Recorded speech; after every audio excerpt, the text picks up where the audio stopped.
his final season at West Virginia, David Long won Big 12 Defensive Player of the Year after leading the conference in tackles for loss, and he declared for the draft as a redshirt junior. But at 5'11", 227 pounds, and with underwhelming athletic testing outside of the three cone, David Long fell to the 6th round of the 2019 draft. And after flashing in a backup role in his first 2 seasons, David Long broke out in 2021, ranking 5th among all linebackers in wins above replacement. In this video, we're going to look at the 3 biggest weaknesses David Long had as a prospect and as a young NFL player, and how he's developed those weaknesses into strengths. There are 2 different approaches a linebacker can take when it comes to avoiding blocks at the second level, and David Long has mastered both of them. The first approach is evading the block, and he's always been good at this, even in his first 2 seasons, because he's so shifty and explosive. He can get from point A to point B and then back to point A quickly enough that he isn't getting sealed off or giving the ball carrier an open lane. A lot of smaller linebackers will try to run around blocks, and for the most part, if you pick a side, an offensive lineman is going to be happy to just flush you out of the play. But what David Long does is more of a juke, and then sometimes he'll add in a swim move with his hands. This helps him if a blocker has a good angle and he's not in position to engage with his hands. So right here, the Colts are running power and Ryan Kelly is coming off his double team.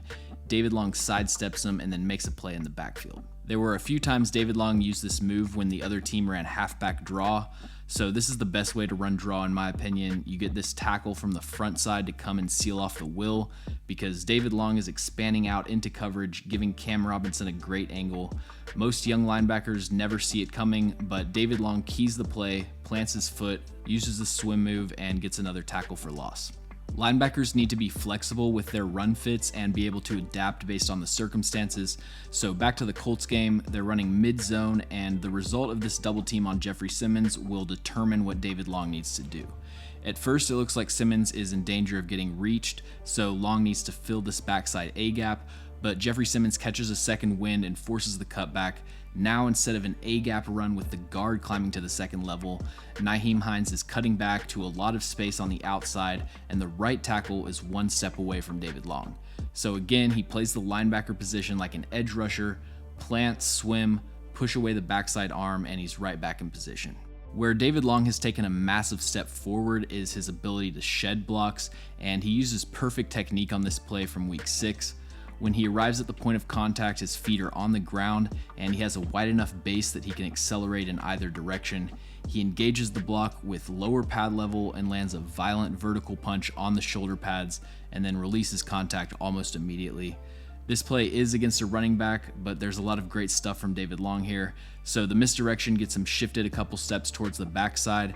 Now the B gap that he's responsible for is wide open, so great job recovering and getting to the block. As always, he's quick and powerful with his hands, and he rolls his hips and bench presses the block to create separation. David Long's decisiveness and route recognition improved dramatically last season, and that allowed the Titans to play unique coverage rotations that slow down quarterbacks' processing. On this play, the Titans are in cover 2 and the Colts are running smash, which is the most common cover 2 beater. If the flat defender takes the underneath route, most safeties don't have the range to cover an accurate hole shot. But Tennessee isn't playing normal cover 2, they're playing a version of inverted Tampa 2. So any 2-deep zone coverage with post-snap safety rotation or switches, I just refer to as 2 invert, and then Tampa is just cover 2, but the middle defender takes a deeper drop. Tampa 2 addresses both of the major weaknesses of normal cover 2, but you can't run it effectively if you don't have a good Mike linebacker. By taking a deeper drop, the Mike covers the middle hole, and his presence on the inside allows the deep safeties to cheat towards the sideline. So Greg Mabin can essentially just man up this corner route. If we watch Carson Wentz's eyes on this play, he checks the safeties and sees the Titans are rotating into cover 2, so he goes to his cover 2 beater on the left side, but that's covered.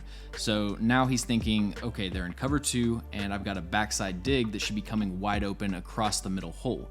But since the Titans were in Tampa 2, David Long was sitting right there. As a quick side note, take a look at this simulated pressure that had Bud Dupree and Harold Landry dropping into coverage and forced Carson Wentz to throw off his back foot.